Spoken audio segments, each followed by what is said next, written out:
Cascades Bridge. And if you look off to the left, you'll see another bridge. And a pair of Nike shoes hanging from the tree. I don't know why the shoes are there, but I do know about the bridge. That's the LHS logging bridge. It's a trestle bridge and it's 40 years old. That was used by the trucks to transport the logs back to the mill. Now that bridge is made out of Jarrah timber, and so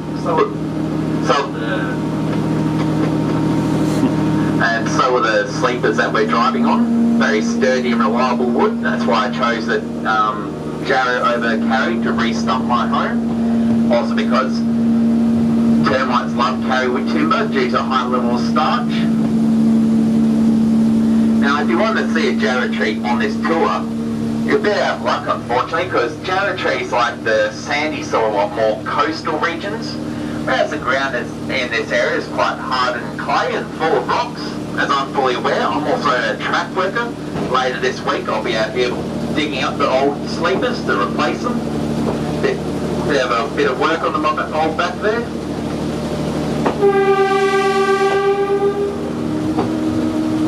Now at this crossing we're just about to go over, this is where the old steam train used to stop, headed back to Pemberton. You see the gradient back to the station is 1 in 60, therefore uphill. So they used to stop there and refill with water.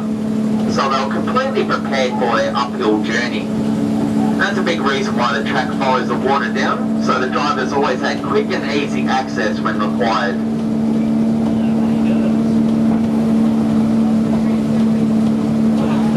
Now the 1920s was a period of growth in the Pemberton area.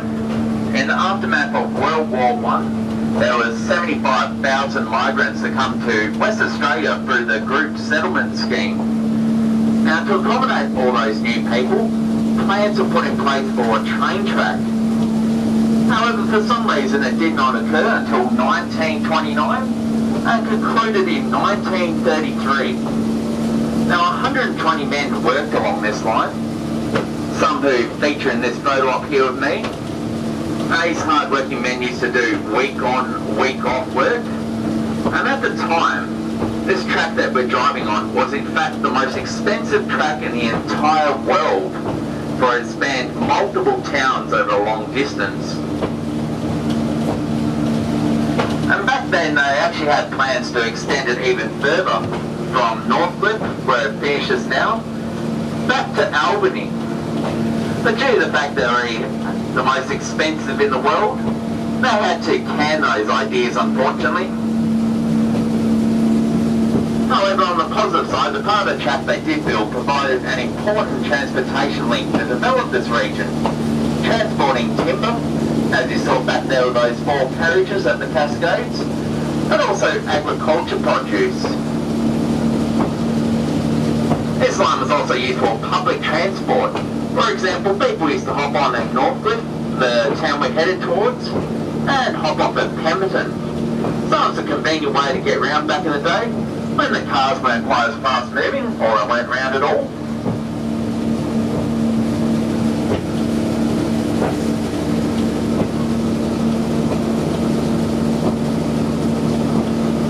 Another example of a trip used to be from Pemberton up to the Perth area, which roughly took 12 hours back in the day. Now once they concluded in 1986, because it wasn't economically viable anymore, the Pemberton Tramway Company took over in 1987 for the sole purpose of these tours. Now these trams were produced in Perth and based on the Fremantle trams of 1907. Now each tram weighs 8 tonne. They have a 3-cylinder diesel engine, a hydraulic pump to the engine, and a hydrostatic drive to the axle.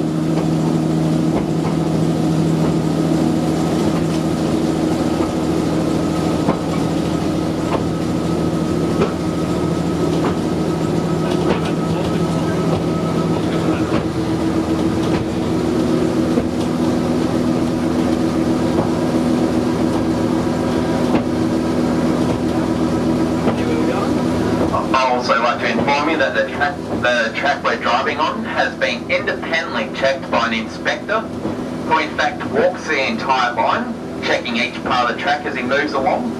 And he comes back with a list in hand of jobs to do, such as replacing a sleeper or installing a tie rod.